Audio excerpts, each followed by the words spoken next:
Portugal é um país localizado no oeste da Europa, na região conhecida como Península Ibérica. O território do país ocupa uma área de 92.212 km². Está dividido em uma parte continental, com 18 distritos e 2 arquipélagos, que são regiões autônomas. No país são vigentes 2 fusos horários, GMT e GMT+1. O país tem uma população de 10,41 milhões de pessoas e apresenta um índice de desenvolvimento humano de 0,864. O país faz parte da União Europeia desde 1986. Assim, como esse grupo é uma união econômica e monetária, a moeda utilizada pelo país é o euro. O produto interno bruto de Portugal é de 255,2 bilhões de dólares. Portugal é um país predominantemente católico e sua cultura influenciou diversos países em todos os continentes. O modelo político adotado atualmente pelo país é o de uma república democrática, dividido em 4 órgãos de soberania: Presidente da República, Assembleia da República, Governo e Tribunais. Esse gráfico demonstra a razão entre o euro e o dólar a partir de 1986, o ano em que Portugal entrou na União Europeia. A moeda europeia atingiu seu menor valor em relação ao dólar entre os anos de 2000 e 2005, e o maior próximo ao ano de 2010. Atualmente, a razão tem se mantido constantemente em torno de 1,1 euro a cada dólar americano. Essa imagem demonstra a distribuição das exportações de Portugal no ano de 2017. É possível observar que alguns dos maiores setores da exportação do país são a indústria automobilística, derivados de petróleo, equipamentos eletrônicos, produtos de couro e medicamentos. E aí, pessoal, meu nome é Gabriel e hoje eu vou estar falando um pouquinho sobre a inflação, a dívida bruta, os juros de Portugal.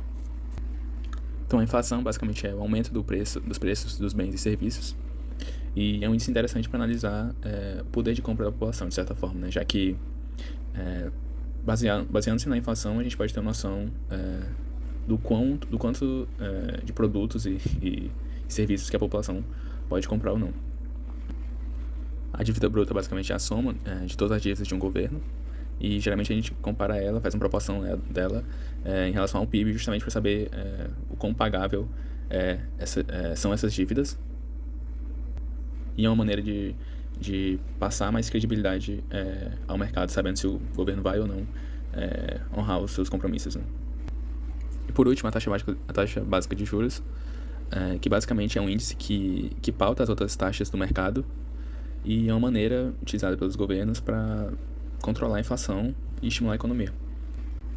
Agora uma análise da inflação de Portugal, mais especificamente. E é possível perceber uma inflação relativamente controlada, mas com alguns picos ou vales, né?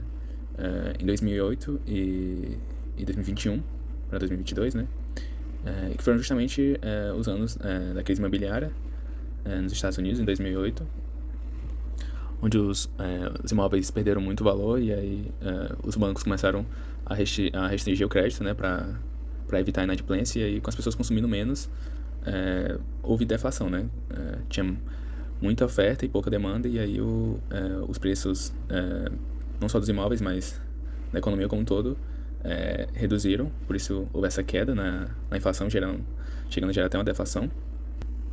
E aí no período pandêmico ou pós-pandêmico, né, logo após a pandemia, houve um grande aumento na inflação, justamente por conta da redução da oferta, né? Algumas cadeias de produção, a economia como um todo teve que reduzir sua atividade, e aí acabou gerando esse aumento na inflação no mundo todo, em Portugal.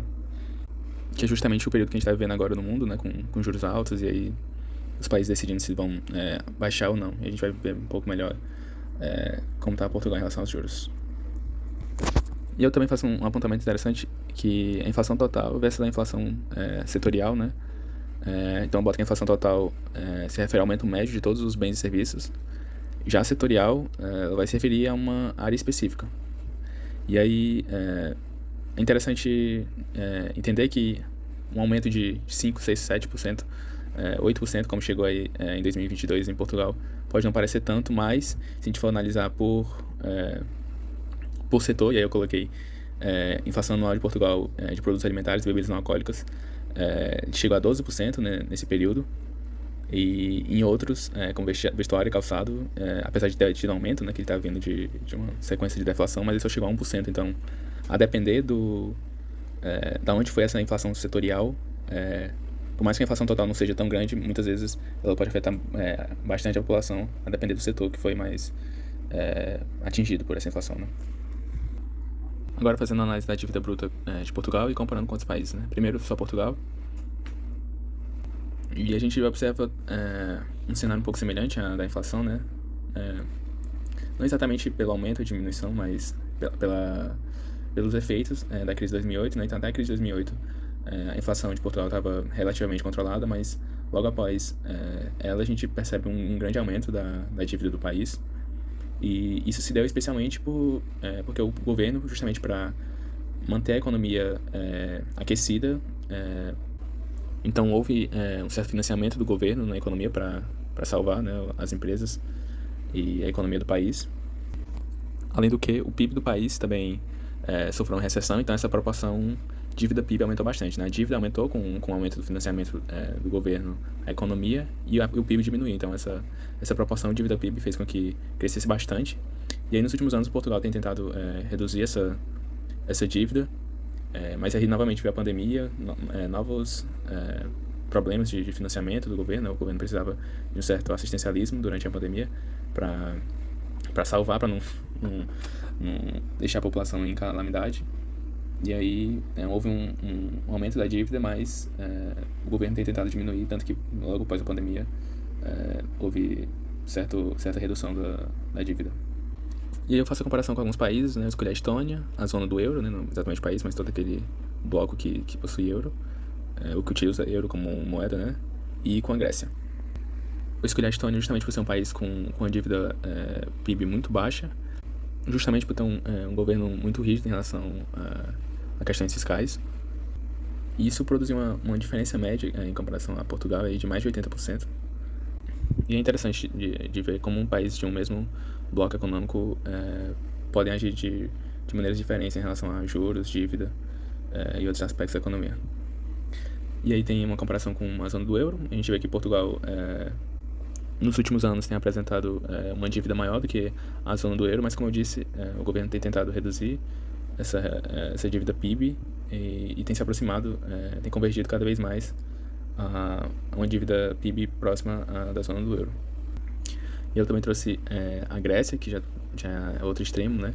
Teve diversos problemas em relação à dívida, que há alguns anos havia declarado que não conseguiria honrar com as dívidas a zona do euro, justamente por ter gastado mais do que arrecadava durante anos, e aí produziu essa dívida enorme, mas eles têm tentado reduzir nos últimos anos, e eles estão mais estáveis ao que eram alguns anos atrás. Então, basicamente, Portugal tem tentado reduzir a sua dívida, e historicamente ele é um país que, apesar de ter uma dívida acima da zona do euro, não teve grandes problemas como a Grécia em relação à dívida PIB. Agora falando um pouco sobre os juros de Portugal.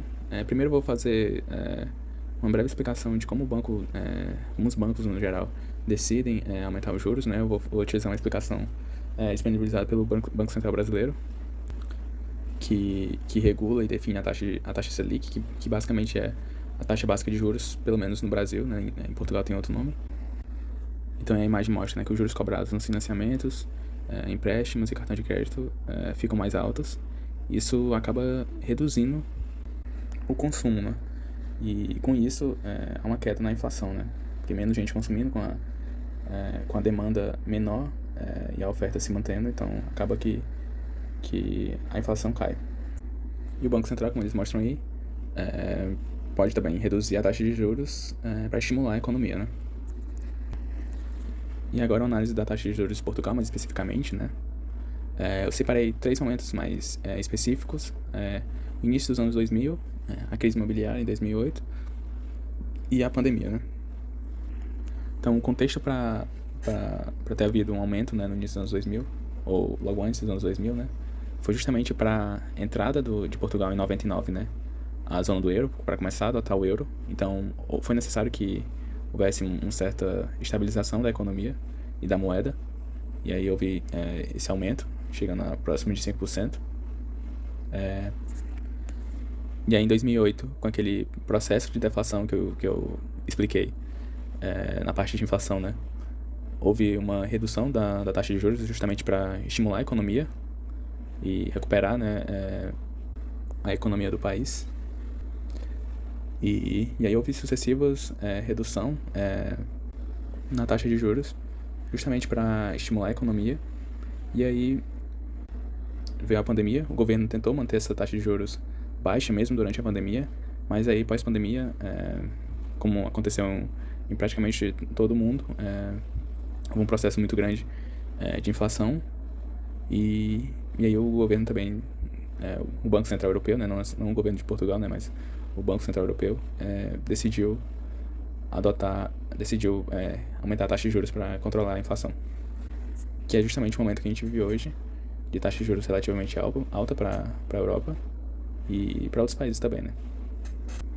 E aí eu faço a comparação com alguns países, eu começo com o Brasil, que possui a taxa Selic, né.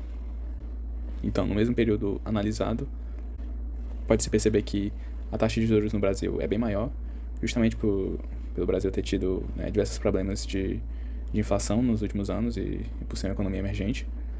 Então, acaba que sempre se tem um receio de problemas grandes de inflação, como ocorreram nos anos 80 e início dos anos 90.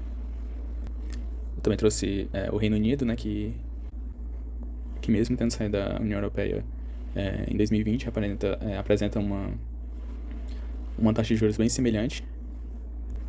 E é interessante analisar, né, como por fazerem parte do mesmo continente, do mesmo contexto, de certa forma, os países apresentam uma certa semelhança na taxa de juros. E por fim, eu trouxe o Japão, que justamente por ter tido diversos problemas de deflação nos últimos anos, ele tem tido uma taxa de juros próxima de zero e teve taxa de juros negativa por muitos anos. Agora ele aumentou um pouquinho a taxa de juros, está um pouco acima de 0%, mas ainda assim é uma taxa de juros bem baixa, e é interessante ver como um país em uma situação econômica completamente diferente toma uma atitude em relação à taxa de juros muito diferente da de Portugal. Bom, meu nome é Miguel, eu vou falar um pouco sobre a parte do PIB, tanto total quanto o per capita, e fazer uma análise dele temporal e de suas variâncias, discutir a importância dele para Portugal e tudo mais. Então, a primeira coisa que a gente tem que fazer é dizer o que é o PIB, né? Tanto o PIB total quanto o per capita. Então, como está escrito bem aqui, o PIB ele é uma soma de todos os bens e serviços finais produzidos de um país, estado ou cidade. Isso aqui pode ser uma região, toda região fechada que você delimitou, você vai avaliar como é que funcionam as transações, como é que o capital está funcionando lá dentro. Então, na verdade, o PIB é uma análise de fluxo de capital, tanto o PIB total quanto o PIB per capita. E qual a diferença entre eles dois? O per capita é basicamente o PIB total dividido pelo número de indivíduos daquela região que você delimitou.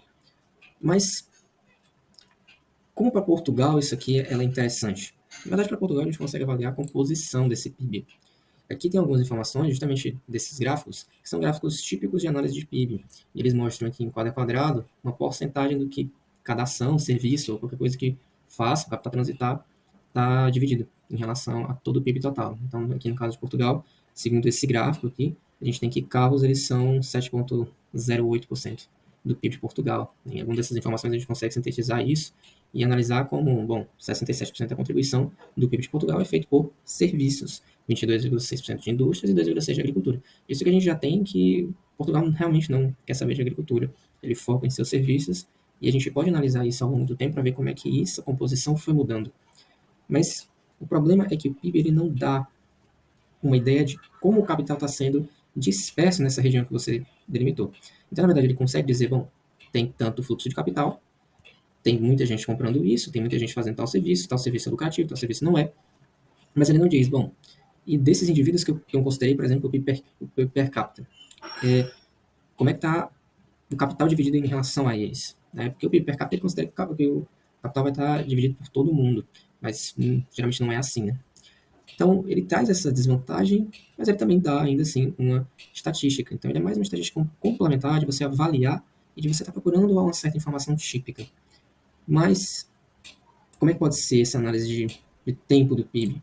E aí a gente geralmente vai usar tabelas. Então, essas tabelas aqui foram tabelas selecionadas do século XXI. Elas dão informação de como o PIB foi mudando ao longo desse século e da variância dele. Disso aqui a gente não consegue muita coisa, né? Mas a gente sabe que, bom, a gente viu que o PIB de Portugal, de 1990, e de 2010 é realmente discrepante. Isso aqui pode ser também muito por causa da tecnologia de metrificação desse tipo de coisa, que não é muito certo, não é muito fácil de você metrificar isso e entender que certo serviço está demandando esse valor e certo outro aquele valor. Mas ainda assim a gente consegue ter um parâmetro legal até para poder comparar países, que é justamente o que a gente vai fazer. A gente vai comparar países que têm PIBs elevados, países que têm PIBs baixos, países que têm uma qualidade de vida alta, uma qualidade de vida baixa. A gente vai ver se tem uma relação entre esse PIB, como é que é o PIB per capita, por exemplo, nessa relação, e se vai refletir de forma drástica para a gente. Então aqui a gente tem, por exemplo, uma tabela que mostra a diferença entre os PIBs. Nesse primeiro caso de Camarões e Portugal, Camarões é um país que tem um PIB relativamente baixo, e Brasil, que é um país que tem um PIB relativamente alto. Dessas diferenças a gente consegue ter médias, então Portugal está a quanto de distância de PIB, entre aspas, de Camarões e do Brasil? A gente vê que do Brasil ele realmente está bem longe, né? Tem 1 bilhão de diferença, enquanto Camarões chega a mais ou menos ali 200 milhões. Então, bom, Portugal em relação a PIB não está tão longe de Camarões, mas e a qualidade de vida? É justamente um ponto que a gente já falou. PIB não dá essas informações, a gente pode cair no engano caso a gente leve somente elas em consideração. Na análise temporal, a gente pode justamente ver isso. Em comparação com os Estados Unidos, Portugal está sempre lá embaixo. Em comparação com Camarões, está sempre lá em cima. Mas a qualidade de vida de Portugal e dos Estados Unidos não é tão diferente assim. Então, o PIB realmente não influencia tanto nisso. Mas é um bom indício se a gente quiser olhar, por exemplo, como é que foi a taxa que o PIB variou durante a pandemia, já que Portugal trabalha muito com serviços. Esses serviços foram prejudicados ou não foram prejudicados durante esse momento? A gente tem uma análise disso com o PIB, que é legal para a gente poder fazer. Olá, eu sou o Igor e agora eu vou falar sobre a análise de renda e desenvolvimento humano de Portugal. O indicador socioeconômico que nós usamos para calcular e indicar a distribuição de renda em um país é o índice de Gini. O índice de Gini se baseia na curva de Lawrence. A curva, basicamente, ela tem a proporção acumulada da população e como eixo das abscissas, aqui na imagem nós podemos ver a proporção acumulada da população, que 0 e 1 é o total da população. E também como a proporção acumulada de renda como eixo das ordenadas. De modo que assim, essa seria a curva de Lawrence, essa curva entre o alfa e beta, de modo que ela representa a desigualdade na concentração de renda, de modo que à medida que a renda aumenta, também vai aumentando até chegar a 1, de modo que a renda é ocupada por toda a população. Logo, nós temos esse gráfico e a partir dele nós podemos descobrir a área de desigualdade, que no caso seria o alfa. E a razão entre esse alfa e o máximo que a curva de Lawrence pode assumir, quer dizer, a máxima área que essa curva de Lawrence pode obter, significa a área delimitada pelo triângulo entre a diagonal e os extremos. Logo, o índice de Gini, como ele é uma razão, ele seria dado por alfa dividido pela área do triângulo. Alfa dividido por toda a área desse triângulo. Com isso, nós podemos inferir que quanto maior o valor de alfa, mais próximo de contexto de extrema desigualdade, uma vez que cada vez maior o alfa, a curva de Lawrence vai se aproximando mais do zero aqui da distribuição de renda e mais próximo do eixo das abscissas. Com isso, quanto mais próximo o índice de Gini for igual a 1, maior vai ser a desigualdade, porque o alfa vai estar igual à área total do triângulo. Quanto menor, mais próximo de uma sociedade igualitária, representada pela diagonal, a população do país teria uma distribuição de renda. Seria a distribuição de renda. Aqui nós temos a série histórica do índice de Gini de Portugal entre os anos de 2005 e 2022. Certo? No caso aqui, o nosso gráfico está entre 0 e 100, porque a gente multiplicou o índice de Gini por 100 para facilitar a visualização do gráfico, certo? Mas ainda é indicando o mesmo cálculo realizado e explicado anteriormente. Tudo bem? Então aqui nós podemos ver que, durante toda a extensão, o índice de Gini ocorreu uma redução de 5% entre os anos de 2005 e 2022. Nós também podemos verificar que teve um aumento de quase 2% nos anos de 2020 e 2021, principalmente por causa da pandemia do Covid-19, uma vez que isso afetou muito o país. E também nós podemos ver que, apesar da diminuição frequente entre 2005 e 2019, depois do ano de 2000 houve um pequeno aumento, uma vez que teve a crise da inflação de 2008, que provavelmente isso afetou o país de Portugal, que contribuiu para aumentar a desigualdade na concentração de renda. Além disso, nós podemos ressaltar que, segundo o relatório anual do Balanço Social de Portugal, realizado pela Nova School of Business and Economics, os 10% mais ricos detinham quase 8 vezes mais rendimento disponível do que os 10% mais pobres no ano de 2022. Ano de 2022, em que o índice de Gini foi cerca de 33,7 pontos percentuais.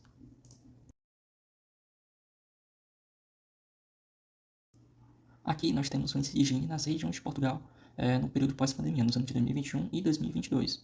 As regiões de Portugal são essas que nós vimos nessa figura inicial. Nós temos a região norte, centro, a região de Alentejo, Algarve, a região autônoma de Madeira, a região autônoma de Açores, que são as ilhas, e a área metropolitana de Lisboa. Aqui no gráfico nós temos como o índice de Gini comportou em cada uma delas nesses 2 anos. Nós podemos ver que Alentejo foi a única delas que teve uma redução de cerca de 0,8%, enquanto que a região autônoma de Açores é aquela que existe o maior índice de Gini de todas elas em qualquer ano, E também nós temos que a área metropolitana de Lisboa foi aquela que teve o maior aumento, de quase cerca de 3% de aumento, 3 pontos percentuais.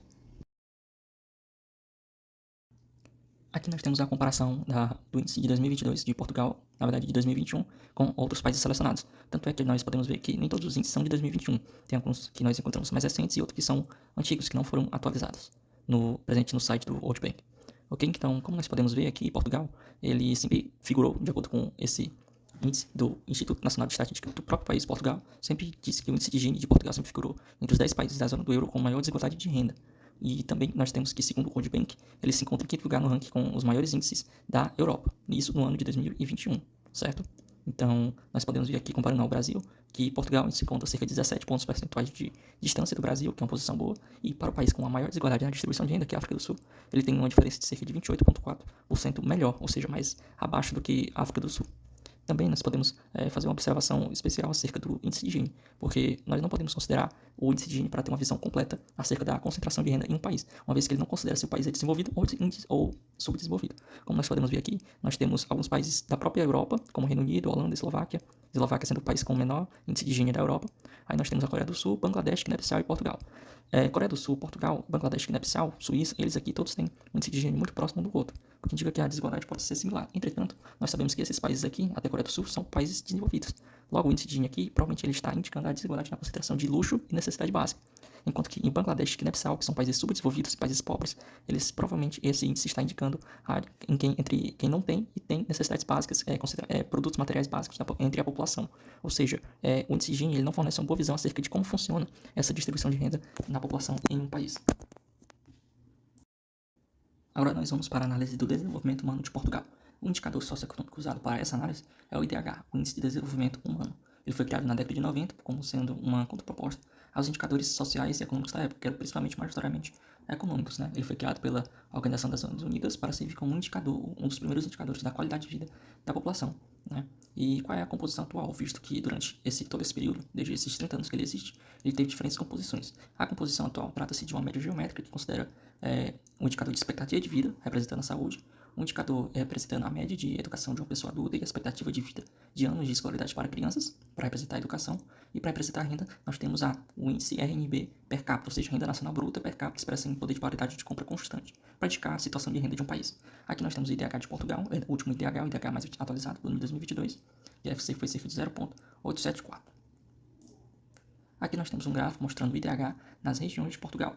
Como nós podemos ver, todas elas, exceto a centro, a região centro e a região norte, teve um aumento de cerca de 0,05 pontos percentuais, 0,05 pontos no valor de seu IDH, enquanto que todas as outras regiões foi cerca de 0,04, ok? E também nós podemos ver nessa linha preta que representa o índice IDH de Portugal ao longo desse período de 2005 até 2021, que a posição no ranking que Portugal ficou mais presente foi a 40º lugar, que ela apareceu cerca de 6 vezes aqui no gráfico. Aqui já nós temos uma tabela reunindo alguns dados do relatório de desenvolvimento humano de 2023, realizado pela ONU, de modo que nós temos alguns países que nós comentamos na comparação com o índice de Gini de Portugal, como Eslováquia, Guiné-Bissau, Coreia do Sul e Brasil. E nós podemos ver aqui a posição de Portugal é a 42ª, e nós temos os anos de 2005, 2010, 2015 e a época de 2020 até 2022, certo? Bem como a variação da posição na tabela do ranking entre cada um desses países, certo? Sendo a Suíça a primeira colocada com um índice de cerca de 0,967. Ok? Então, a primeira coisa a se ressaltar é que na década de 00, entre 0 e 2010, Portugal teve um crescimento anual de cerca de 0,47%, enquanto na década entre 2010 e 2020 foi cerca de 0,42%. Nós também temos que Portugal ele entra no índice de desenvolvimento humano muito alto, que é entre 0,9 e o índice 1, né, que seria o índice totalitário. Assim como muitos países europeus que estão aqui, né, como a Itália, a Eslováquia, a Coreia do Sul e a Suíça. E também nós temos as outras classificações, são classificações desenvolvimento humano alto, desenvolvimento humano médio e desenvolvimento humano baixo, certo? Depois nós vamos falar mais sobre eles. Então, a outra coisa a se ressaltar é que, em relação à média europeia e à média do mundo, Portugal ele está na frente por cerca de 0,07 da Europa e cerca de 0,0135 pontos do IDH de 2022 do mundo global, certo? Da média global. Nesse gráfico aqui, ao invés de trazer aquele gráfico mais tradicional com os índices no estado ordenadas e os anos da abscissa, nós trouxemos um gráfico aquaqui mostrando o aumento, o quanto cada IDH desses países que estavam na tabela aumentou entre 2005 e 2022, né? Nós podemos ver aqui que Portugal teve um aumento de cerca de 7% entre esses anos, certo? como parecendo assim como se fosse uma reta quase crescente, certo? Sem grandes mudanças na sua evolução, né? Então, primeiramente, em relação à Europa, Portugal cresceu cerca de 7%, né? O que é um crescimento maior do que países europeus, como a Eslováquia e Itália, né? A Eslováquia é ela que no índice de Gini, ela que teve o menor índice de Gini, né? Como nós mostramos nas tabelas anteriores. Nós também temos que Portugal, mesmo com esse bom aumento, né? Ele ainda se encontra menor, abaixo dos 12% do crescimento apontado pela Europa, pela média europeia, né? E pela média global, abaixo dos 9% da média global. Com relação ao Brasil e à Coreia do Sul, o Brasil, nós podemos ver que ele teve um crescimento cerca de 2% maior do que de Portugal, né? No entanto, nós podemos ressaltar que o Brasil, entre 2005 até mais ou menos 2014, ele teve um aumento muito brusco, até mesmo chegando a ser maior que Portugal. No entanto, depois de 2014, ele foi se estagnando, né? Em que Portugal está quase chegando mais próximo a ele. Com relação à Coreia do Sul, ela teve um crescimento quase que igual, né? Apesar de do seu índice DH ser muito maior, a posição muito maior do que Portugal em si, certo? Com relação aos países africanos, né, Guiné-Bissau e Moçambique que nós citamos, nós podemos concluir que Portugal tem cerca de 13% de diferença dos índices entre Guiné-Bissau e Portugal e cerca de 20%, né, para Moçambique. E esses dois países, eles têm um crescimento muito acentuado porque eles são países com um nível de desenvolvimento muito baixo, né? São países subdesenvolvidos, logo eles estão tendo um desenvolvimento muito tardio. Tanto é que na pandemia, no período a partir de 2020, o crescimento deles estagnou, porque eles foram muito afetados pela pandemia. Enquanto outros países desenvolvidos, eles, de certa forma, o crescimento no IDH deles continuou, porque eles não foram tão afetados, certo? Diferente desses daqui, que são países mais pobres, ok? Em relação a Portugal. Então, no geral, podemos destacar acerca da análise dos dados de países selecionados. É isso.